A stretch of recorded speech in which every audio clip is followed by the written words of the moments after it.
पिछले भाग में अब तक आपने पढ़ा चंद्रिका अपने ससुराल में अपने पति शेखर के साथ गृह प्रवेश करती हैं, जहां उसकी सास दर्शना उसका स्वागत करती हैं।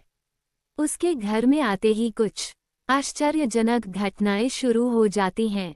ससुराल की कुल परंपरा के अनुसार चंद्रिका अपने कमरे में अकेले ही रह रही होती हैं कि उसे अपने कमरे में एक और घूंघट वाली दुल्हन दिखाई देती हैं, जो उसके आवाज देते ही वहां से भाग जाती हैं। उसका पीछा करते हुए चंद्रिका को पता चलता है कि वो एक बहुमंजिला हवेली में है, जहां की हर एक मंजिल हूबहू एक जैसी ही बनाई गई थी।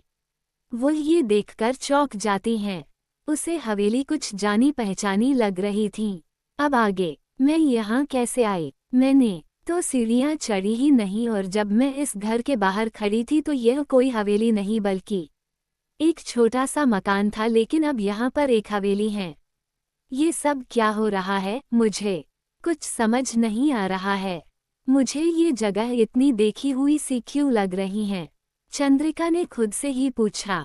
चंद्रिका ये सब सोच ही रही थी कि उसे याद आया कि वह अपने ही जैसी किसी दुल्हन का पीछा कर रही थी। इतना याद आते ही उसने इधर उधर देखा, लेकिन उसे वहां पर कोई दिखाई नहीं दिया। शायद जब चंद्रिका हवेली को देखकर सोच में पड़ गई थी, तभी अवसर पाकर वो वहां से भाग निकली थी।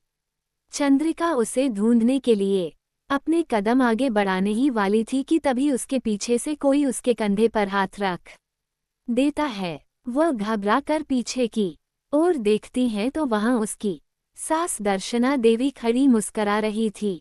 उन्हें देखते ही चंद्रिका सकपका जाती हैं और सिर पर पल्लू करने के लिए अपनी चुनरी पकड़ने के लिए हाथ पीछे करती हैं। तभी उसे याद आता है कि उस दुल्हन का पीछा करने के चक्कर में वो ऐसे ही बाहर निकल आई थी। इतना ध्यान आते ही उसकी नज़र झुक जाती हैं। यहाँ क्या कर रही हो बहुरानी? दर्शना देवी तिरछी नजरों से देखते हुए पूछती है। मां जी, मैंने अपने कमरे में किसी और दुल्हन को देखा था। मैंने जैसे ही उससे बात करने की कोशिश की, वो भागते हुए यहाँ आई थीं। इतना कहते हुए जब चंद्रिका दर्शना देवी को पीछे मुड़कर वह जगह दिखाने की कोशिश करती है तो उसके आश्चर्य की कोई सीमा नहीं थी।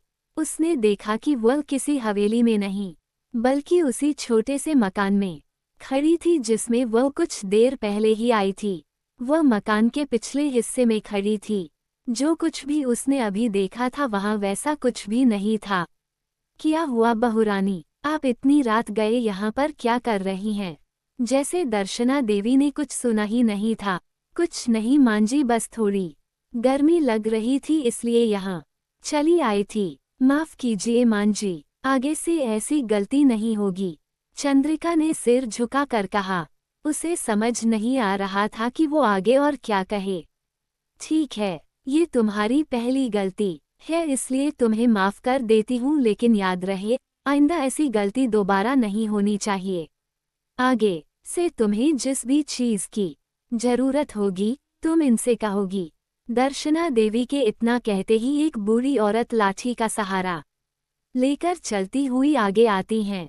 उस बूढ़ी औरत ने काले रंग का लिबास पहन रखा था। उसके हाथों की खाल सिकुड़कर उसकी हड्डियों से चिपक गई थी, जिससे उनके बूढ़े होने का अंदाजा लगाया जा सकता था, क्योंकि उन्होंने अपने चेहरे पर एक लंबा घूंघट डाल रखा था।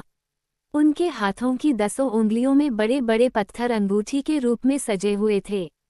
इनका नाम त्रिपाला है। इन्होंने वर्षों तक हमारे परिवार की सेवा की है और अभी भी कर रही हैं। आज से ये आपके साथ ही रहेंगी। चलिए अब अपने कमरे में चलकर आराम कीजिए। कल सुबह बाकी की रस्में भी करनी है। जल्दी उठिएगा। इतना कहते हुए दर्शना देवी वापस कमरे की ओर मुड़ती है और चली जाती हैं। चंद्रिका और त्रिपाला भी उनके पीछे चल पड़ते हैं। तभी वो घूंघट वाली दुल्हन उन्हें जाते हुए देख रही होती हैं।